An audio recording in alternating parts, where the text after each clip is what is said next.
I posted this painting about a week ago. It sort of transformed into something totally different.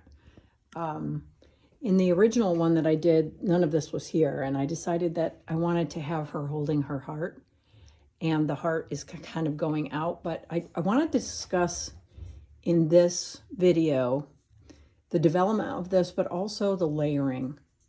So you might remember, I mean, the basic form was here last time, and I had the basic, idea of what I was going to do with the hair. But I've all of this paint underneath. I wanted to just kind of go over this very quickly. All of the paint and paper underneath is done in layering. And this is gold foil, which I showed in a different video how to use. This is paper.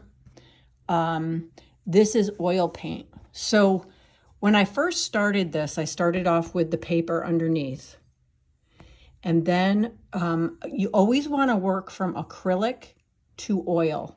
Think of it as you can't if you put oil on top of water, it will float. And it's kind of the same thing. It's a good way to remember which order it goes in. So all of this paint here, this is all acrylic. And I do this in the layers because you can't do it the opposite way. But also this is a much quicker process.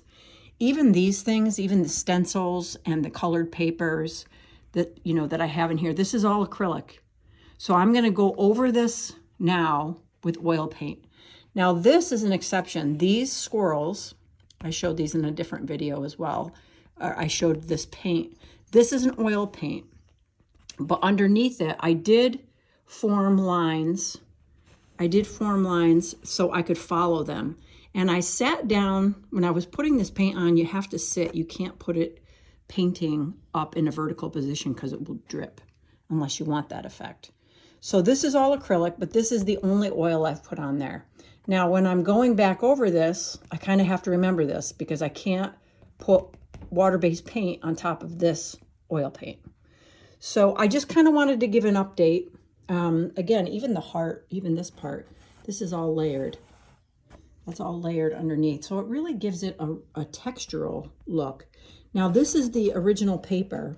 So, and I talked before in another video as well about putting oil paint on the top of this. I use a heavy gloss Mod Podge glue because when I want to wipe off, like there's areas of this face where you can see the newspaper underneath, but so you still see the effect of the newspaper, and that's kind of what I want to do. I put a little heavier here, but I can wipe this off because it's oil paint. This will take a week to dry.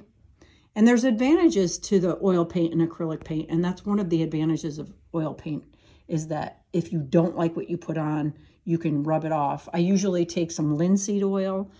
If it's a little more difficult to get off, take some linseed oil and then kind of rub it into the effect, into more of this. So I just wanted to do a quick video. This is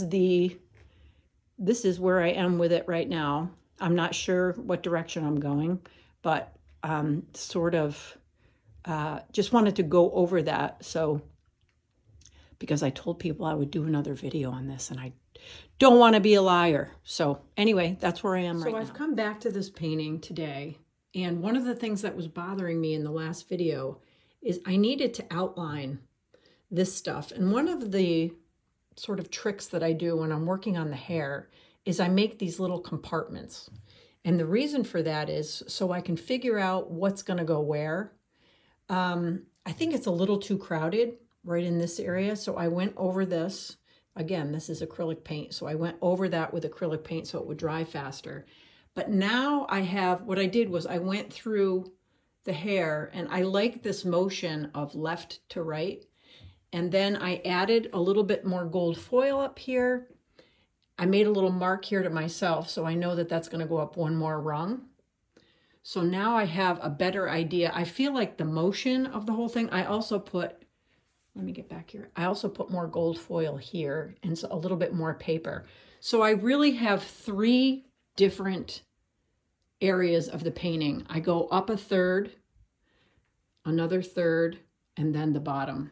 So it's broken up a little bit better. Sometimes it's hard to work the background in, but now that I've got this area in there, up at the top, I kind of have my thirds going on. I did end up doing this. I don't know if I'm going to keep that. Again, this is Mod Podge over acrylic paint. So if I don't like that, I can work that in the final part of the oil painting.